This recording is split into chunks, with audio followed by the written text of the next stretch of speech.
Nagbus ang mga person, kumakain din sila sa bus habang bumabiyahe papuntang Abulalas. At sa Walter lang kami bababa dahil dun daw kami susunduin ng nanay at tatay ko. Bumili ako ng champurado sa Walter at nagugutom na din ako.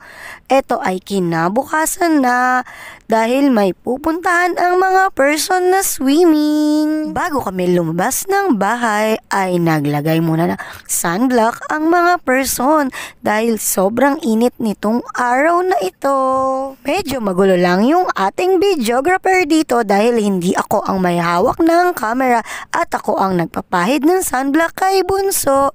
Si Kuya Yuri ang ating videographer diyan. Ay mali pala, hindi pala si Kuya ang videographer at hawak-hawak pala ni Bunso yung camera. Medyo matagal na din tong video na to kaya medyo nakakalimutan ko na kung ano yung nangyayari dito sa ating video. At turn ko naman maglagay ng sunblock.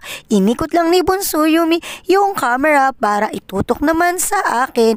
Medyo magulo lang talaga siyang mag-video. Kita naman siguro sa ating video. Pasensya na kung nakakahilo yung ating video. Hindi ko naman sinasadya. Eto, nagpa-promote pa tayo ngayon dito ng ating Unilove sunblock at pinahiran ko na rin si Kuya Yuri ng sunblock. Sadya talagang kinapalan ko yung pahid sa kanila at matutuyo naman yan sa oras na bumiyahe kami. Bago pa ata kami lumabas ng bahay ay tuyo na yan at wala nang puti-puti sa kanilang mga muka. Kita naman dito sa ating video, wala na talagang puti-puti sa ating muka at on the way na tayo sa ating pupuntahang private resort. Naimbitahan yung nanay at tatay ko ng classmate ng tatay ko dahil birthday daw niya. Kanya-kanyang dala na lang ng pagkain kung ano lang yung kayang dalhin. At eto na kami sa private resort. Papasok na kami. Andyan ang aking nanay, si Kuya Yuri at ang aking tatay. Nandyan din yung mga classmate ng kaklase ng tatay ko. Nauna sa amin si Bunso Yumi, dumiretso pala sagad sa kusina. Isinama rin kami ng nanay at tatay ko at okay lang naman daw sabi nung may birthday at nung mga klase nila. Eto naman kami, nag-explore kami dito sa mismong private resort. Ikot kami ng ikot ng mga bata.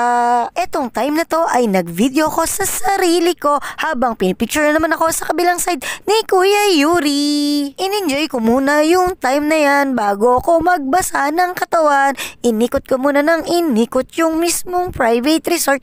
Maliit lang naman to kaya okay lang na ikutin ko saglit at isama yung dalawang bata. At eto na nga, naglusungan na yung dalawang bata at ako ay hindi muna lumusong. May kasama silang isang bata diyan at apo din yun ng kaklase ng tatay ko. Eto na nga ba yung sinasabi ko, pag lumusong ako ay sadyang ginawin ako agad at ayan na, lumusong na kami at sinisilip pa nila yung camera. Si Bunso Yumi yata yun at pinasilip ko kung nagpa-play ba yung camera. Medyo madilim kasi at maliwanag dyan sa lugar na yan at hindi namin masyadong nakikita yung camera kung naka-play. Nung time na lumusong kami ay konti pa lang kaming nagsuswimming dahil ine-enjoy pa nung mga magkakaklase ang kwentuhan at kainan dun sa dining. Hindi ko makita dito sa memory card na to yung ibang video nung mga kaklase ng tatay ko.